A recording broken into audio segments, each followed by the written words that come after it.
হ্যাঁ বলুন। হ্যাঁ হ্যাঁ হ্যাঁ ঠিক আছে।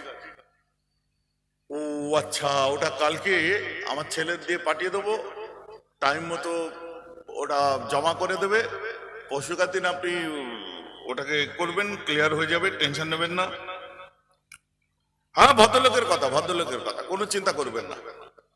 আবার এইসব কথা, এইসব বলার অত দরকার নেই। দাদা চা চড়ে সোজা করতে হবে। ফোন আছে দেখতে পাস।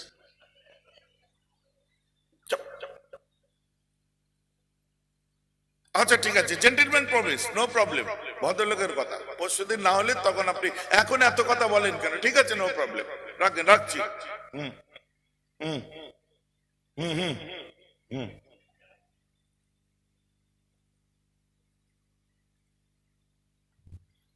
ফোন এসেছে যখন তখন চাটা বলিস কেন? হ্যাঁ, চাই কিরাম চা নিয়েছে? আমার নাম বলেছিস? আমার নাম বলেছিস? চা কেটে চেয়েছে?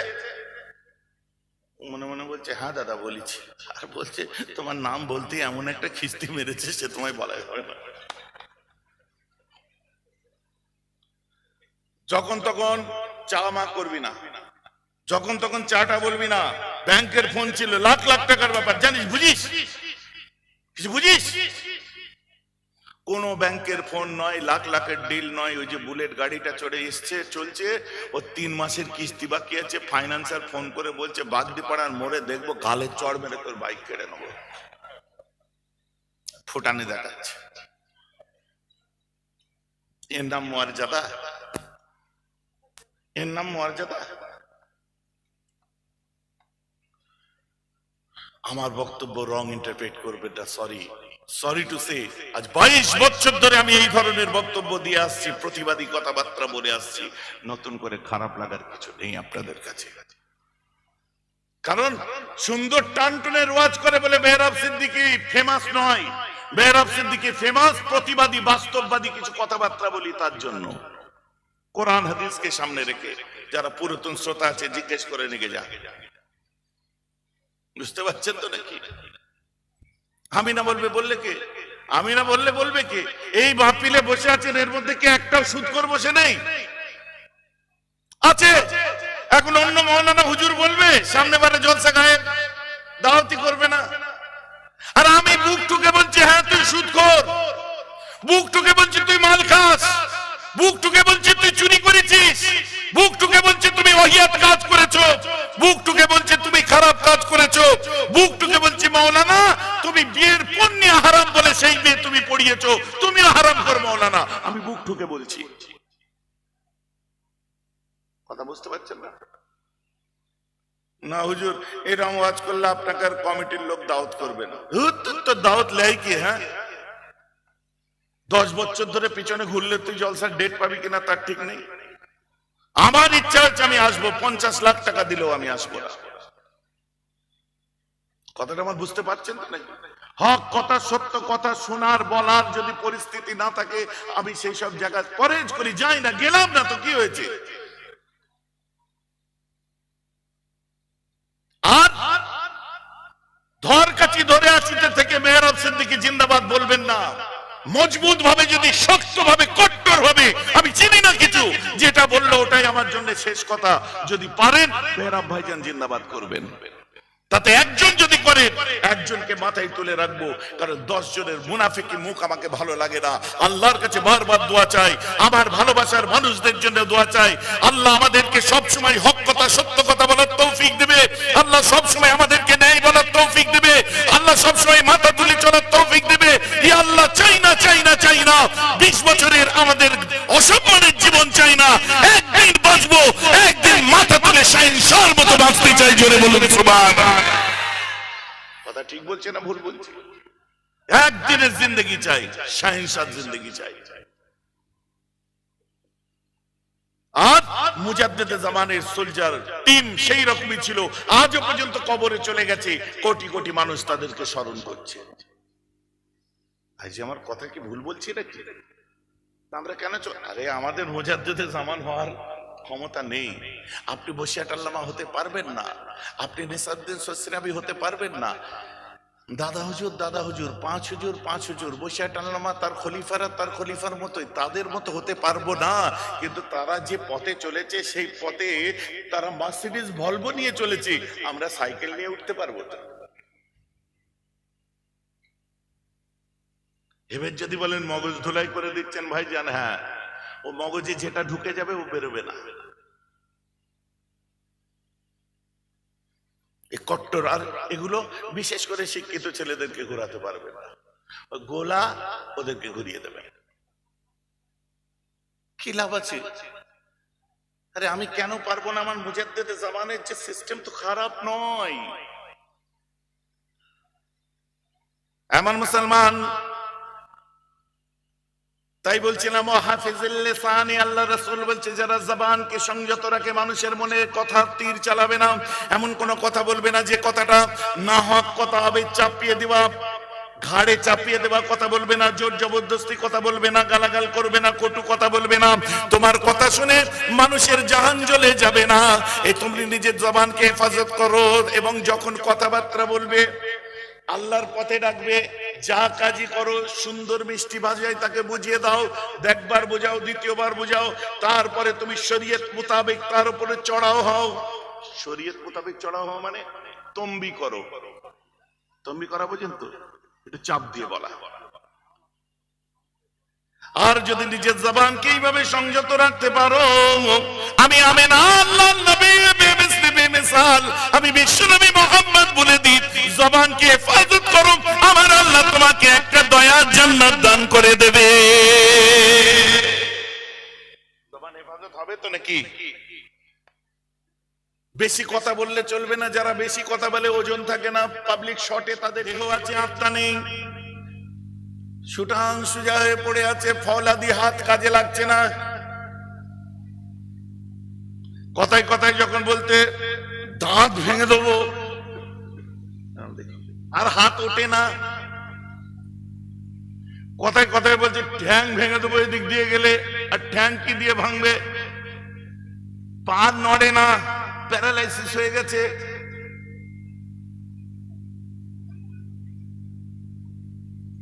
বাচ্চাটা এসে বলছে আব্বা তোমার গম্ভীর হাত, তোমার আপনার ফৌলাদি হাতের তাকতটা একবার দেখাও।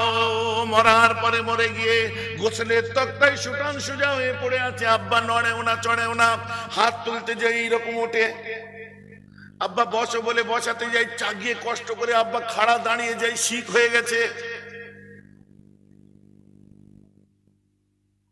চালা লাঠি, চালা জবান, চালা হাত, চালা ঘুষি, চালা লাঠি, কথা বুঝতে পারছে না? দেহ হুঙ্কার, মাল ঠান্ডা। কারণ ওর পার্টিকুলার সময় এসে গেছে, কারণ সব কিছুর একটা শেষ আছে, এটা মাথায় রাখবেন। তাই আমার নবীজি আমাদের শোনালেন, শোনো, তুমি ভাবছো সবকিছু তুমি, মানে আমরা যে বলি না শেষ তাকে যারা ইহা মনে করে আমরাই চিরজীবী না হইব কয় না, যখন আজালুকুম লা ইস্তাখিরুনা সাআতান ওয়ালা ইস্তাকদিমুন, যখন তোমার আজল এসে যাবে একটা লম্হা আগে নয়, একটা লম্হা পিছে নয়, মাল ঠান্ডা করে দেবে, কিছু করার না। কথা বুঝতে পারছেন না? মুজাদ্দেদে জামান দাদা হুজুর পীর কেবলা রহমাতুল্লাহ আলাইহি আমাদেরকে সেই জিনিস দিয়ে গেলেন, শিখে আমাদের, মানে আপনাদের সবাইকে দিয়ে গেলেন যে কোন রাস্তাটা তুই বেছে নিবি। কেন দাদা হুজুর দাদার বাপ দাদু ছাড়া আপনারা ওয়াজ জানেন না? সত্যি বাপ দাদার ওয়াজ বন্ধ করুন তো। ইউটিউবারদের জিজ্ঞেস করুন কতগুলো কমেন্ট এসে গেছে, তার কোনো ঠিক নেই। বেশ করছি, বাপ দাদার ওয়াজ করছি, 100 বার করব, 500 বার করব। কারণ ফুরপুরায় শুয়ে আছে বড় মাজার দেখতে পান, ওটা কার আপনারা সবাই মিলে বলুন তো? ফুরপুরা শরীফের যে বড় ওই যে জিয়ারত করে হাজার হাজার লক্ষ লক্ষ মান, কার কবর ওটা? সবাই মিলে বলে আপনাদের দাদা হুজুর, আপনার বাপের বাপ দাদা হুজুর কেন বলছেন? আবু বকরের কবর বলতে পারেন না? চোখ ফেটে পানি এসে যাবে ভাইজান। আমাদের ঘাড়ে রক্ত নেই ওইভাবে বলার, আমাদেরও দাদা হুজুর আপনার একার না ভাইজান। সুবহানাল্লাহ বলবেন না? এই দেখুন, আমার দাদু নয়, আমার দাদু পূর্ব ভারতের সবার দাদা হুজুর। বলুন না সুবহানাল্লাহ। আমার মেজো হুজুর আমার একা নয়, আমার পাঁচ হুজুর আমার একা নয়, আমার আব্বাকে আমি একা আব্বা বলি না, আমার চাচাকে একা চাচা বলি না। এটাই বুঝতে হবে।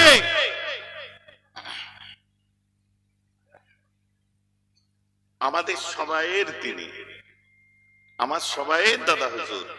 অতএব আমরা আমাদের দাদা হুজুরের সুনাম তো করবই করব।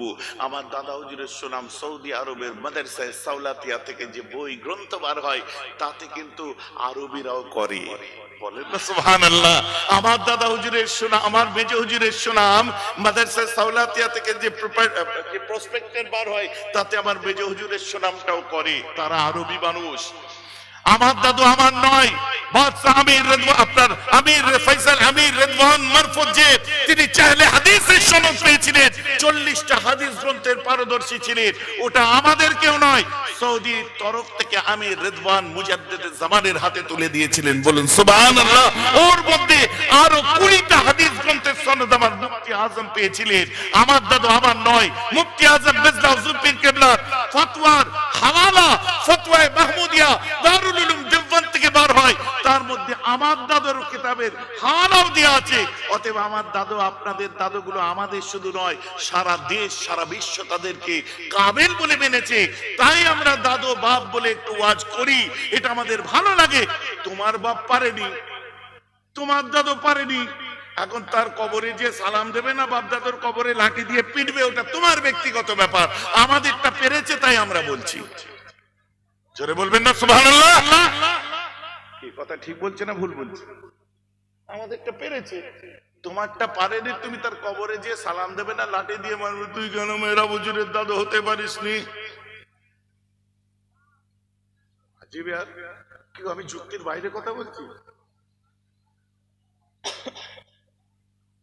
আর এমনই একটা সম্পর্ক, বাপদাদুর ওয়াজ যখন করি, এরা বাপদাদু ছাড়া ওয়াজ জানে না, ধর্ম ব্যবসা করে, এই করে। হ্যাঁ বলুন, নো প্রবলেম, আরো বেশি করে বাপদাদু বলবো আমরা।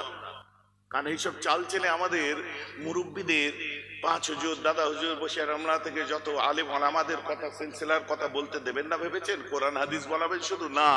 এই চাল আপনাদের ফেলিওর আমরা ধরে ফেলেছি, যাতে নতুন বাচ্চাগুলো আর তাদের চিনতে না পারে। এখানে জেনারেশনটা অফ করে দেওয়ার জন্য আমাদের পাম মারা হয়। আর আমরা তো কোরআন হাদিস শোনাই বাপদাদু ছেড়ে। এখন আমরা তোমাদের চাল ধরে ফেলেছি, আরো বেশি করে বাপদাদুর ওয়াজ করবো, 500 বার করবো, 100 বার করবো। তোমার নেই, তুমি পারো না, তুমি ব্যর্থ। আমাদেরটা আছে, আমরা বলতে সফল।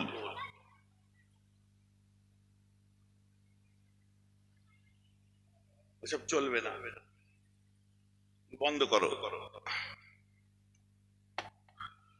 হুজুর বাপ দাদুর তো ওয়াজ করছেন, আমার দাদুর ওয়াজ আমি করলে তোমার যদি কষ্ট হয়, তো আমার আরেক দাদু হযরতে আবু বকর সিদ্দিক খলিফাতুল মুসলিমিন, তার ওয়াজ তোরা কোন আক্কেলে করিস আগে বল। সেও তো আমার দাদু। আমার 33 পীরের দাদুর ওয়াজ করতে খুব ভালো লাগে না? আল্লাহ আমাদের নসিব তাই করেছিলেন যে সিলসিলায় ফুরফুরা শরীফের প্রতিটি মানুষের 33 পীরের রুহানি দাদু, তার নাম হলো সিদ্দিক আকবর রাদিয়াল্লাহু আনহু। বলুন না সুবহানাল্লাহ।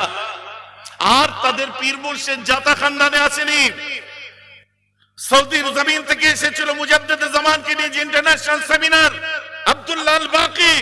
তিনি নিজে পরিষ্কার বলছে যে আমরা শুনেছিলাম কুরাইশদের একটা গরো, তারা তৃতীয় বিশ্বের দিকে ধর্ম প্রচারের লক্ষ্যে চলে গেছে। আজ যদি আমরা এই সেমিনারে না আসতাম, আমরা বুঝতে পারতাম না এই সেই আবু বকর আমাদের হারিয়ে যাওয়া কুরাইশকে খুঁজে পেয়েছি। জোরে বলুন না সুবহানাল্লাহ। মিসর থেকে এসে সেই এক কথা বলে গেল। এখন তাদের মুখটা কি করে বন্ধ করবে? পীর আবু বকর সিদ্দিকীকে ওই গ্রামের মধ্যে কতগুলো ডাব চোরার রাজমিস্ত্রি সীমাবদ্ধ করতে চাচ্ছে না। পীর আবু বকর হি ওয়াজ ইউনিভার্সাল ফিগার। সারা পৃথিবীর বুকে দেখুন, তার একটা, যারা পড়াশোনা করে মুজাদ্দিদে জামান সম্পর্কে তারা বিলক্ষণ জ্ঞান রাখে। ঠান্ডা হয়ে গেছে, গরম আছে।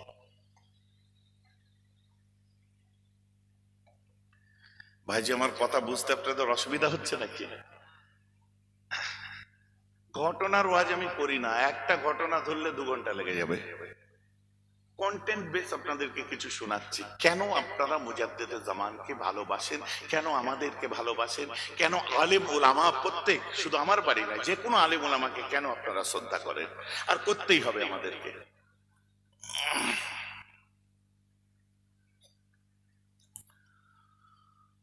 একটা মানুষ হচ্ছে দুটো জিনিসের সমন্বয়, বলতে বলতে চলে আসলাম।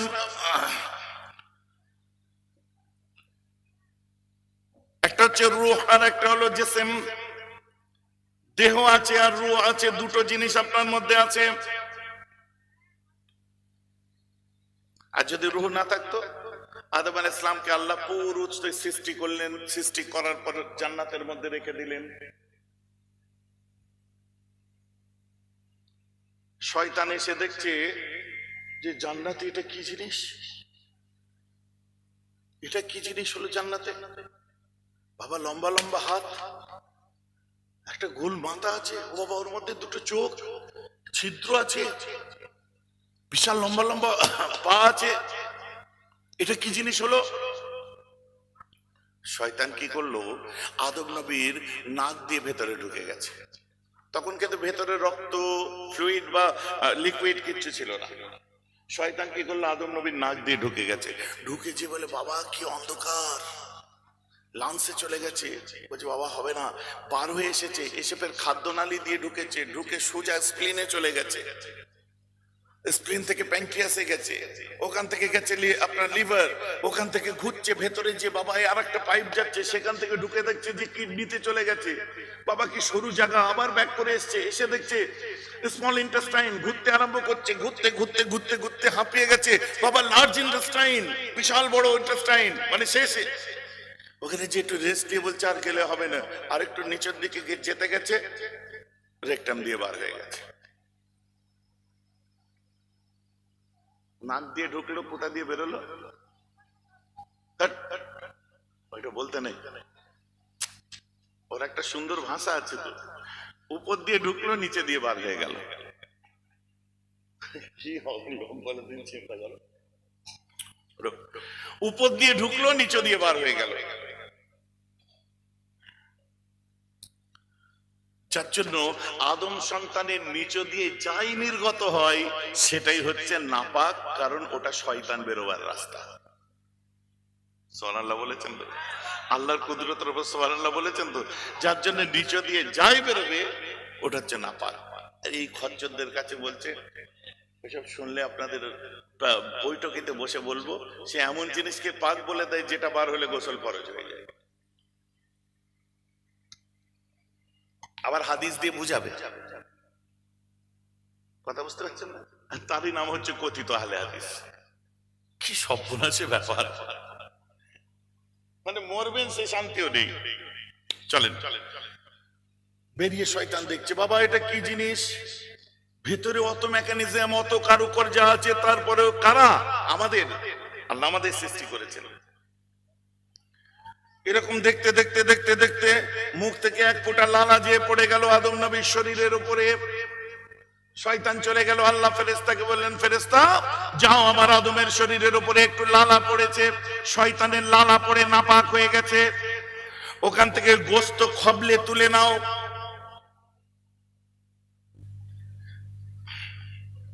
ফেরেশতা যে ওখান থেকে গোশত খুবলে তুলে নিল।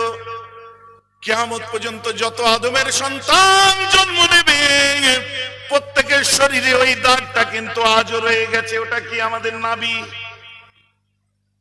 বোঝা যাচ্ছে তো নাকি? এই ওয়াজ শুনেছিলেন আগে?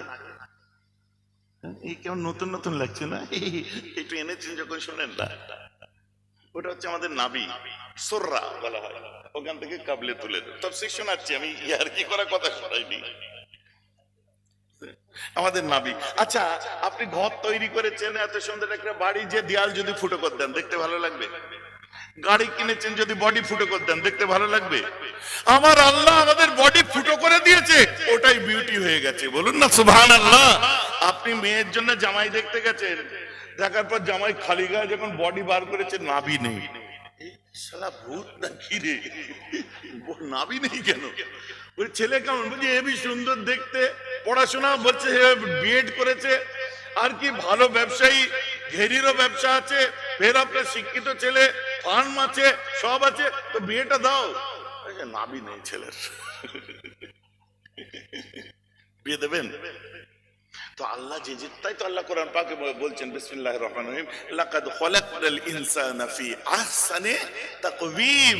এই তাকওয়িম কথা তাফসীরে সানাউল্লাহ পানিপতি এত সুন্দর করেছেন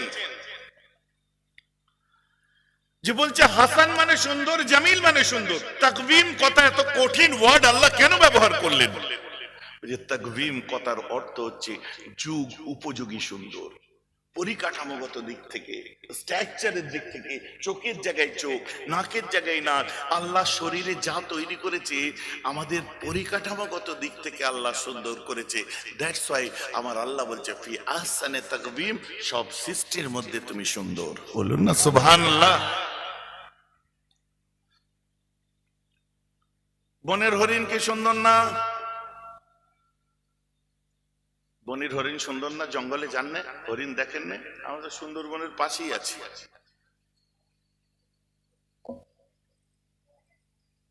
হ্যাঁ সুন্দর ভাইজান, কি সুন্দর যখন চড়ে বেড়াই, তৃণলতা খায়, দেখতে বড় খুব সুন্দর লাগে। বনের হরিণেও সুন্দর, তুমিও সুন্দর। লজিক লাগাও, তাহলে তুমি চতুষ্পদ জন্তুর মতো সুন্দর।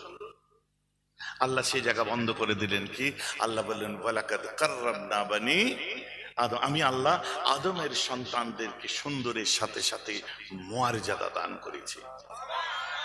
আমাদের মর্যাদা আছে না নেই?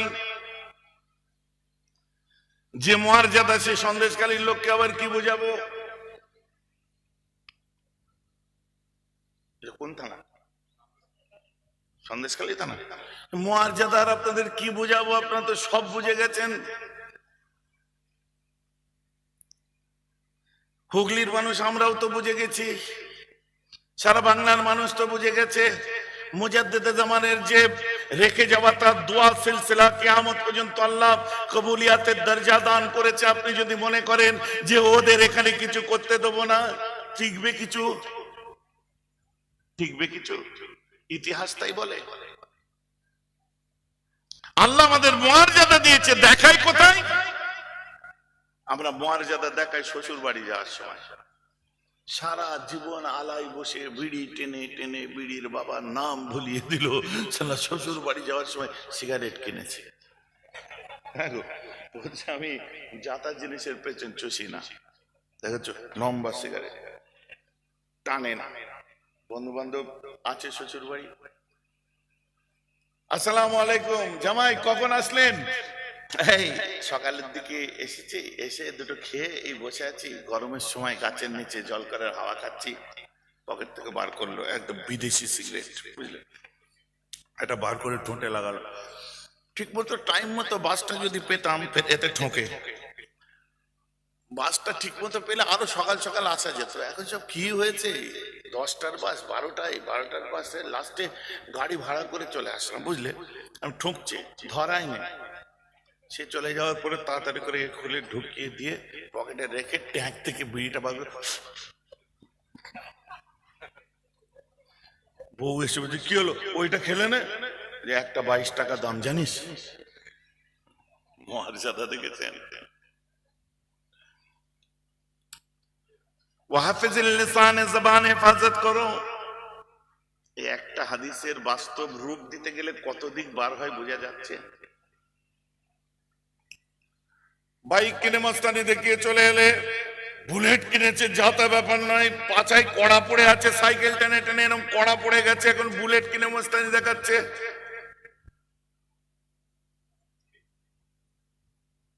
সোজা এসে পায়ের উপর পা তুলে দিয়ে বসে বলে,